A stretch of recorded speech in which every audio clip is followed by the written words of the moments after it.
What is Asik-Asik Falls? This is a waterfall located at Sitio Dilao, Barangay Dado, Alamada, North Cotabato. Asik-Asik Falls measures 160 meters high and 140 meters in width. This waterfall, owned by LGU of Alamada and Provincial Government of North Cotabato.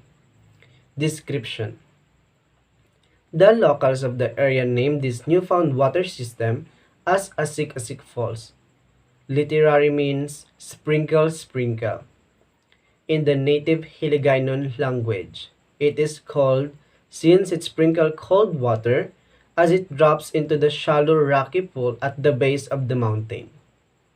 The water collected in the pool then flows to join a tributary of the Alamada River. Asik-Asik Falls is located at Sitio Dilao, Upper Dado, Alamada, North Cotabato. This spring falls is very amazing because there is no stream above the hill where the water comes. The water is springing from the rocks. Asik-Asik spring has big difference from the other falls in the Philippines because its water flows from the stone at the side of the mountains and it's good to drink. Stories associated with the water formation. The locals of the Sitio Dilao in the small village of Dado, Alamada, North Cotabato, did not realize that a towering rock mountain in their place was emitting lots of water. The said rock formation was covered with the thick and lush vegetation and forest that nobody would suspect something was going on there. Besides, how could they suspect waterfalls from the mountain when there is no river on its summit? Isn't that mysterious? That was before 2010. It was only sometime in 2010 when the mystery unfolded. Some people in the area believe that a series of natural calamities and forest fire exposed the waterfalls, while others insist that the military uncovered the mysterious site during a clearing operation. Anyway, whichever of the stories came first, it is no denying that the water is a mysterious but marvelous sight. Mysterious because unlike most waterfalls, the streams of cold water behind those vegetation oozes from the 60-meter high and 140-meter wide rock mountain itself. There must be a lot of water deep within.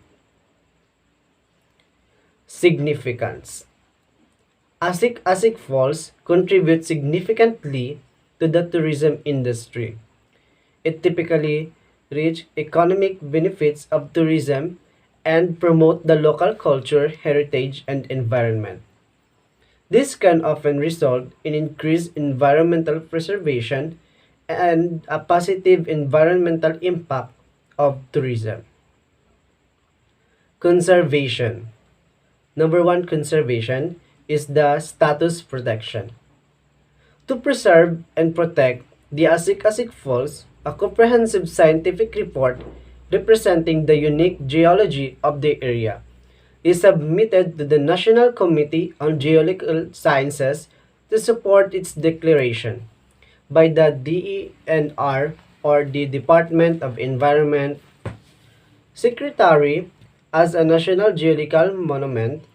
Geological monuments are sites that shows outstanding features or earth processes considered by geologists and other scientists as a worthy of conservation.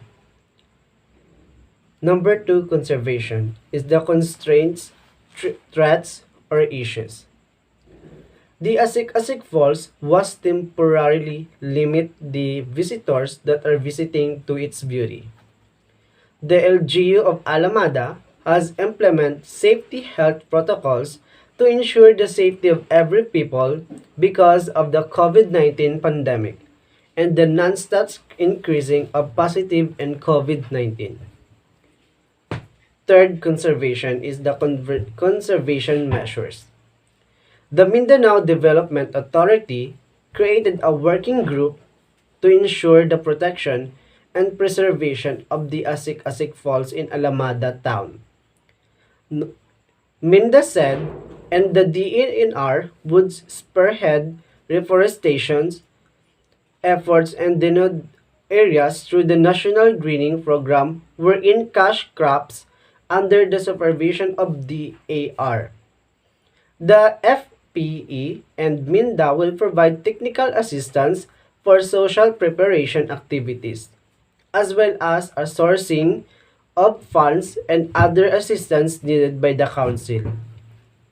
It said the Council is just waiting for Sakdalan to issue an executive order to formalize the creation of the task force. MINDA Secretary Emmanuel Piñol said, adding that the task force aims to formulate interventions that would benefit the area's residents in every development done for the Asik-Asik waterfalls.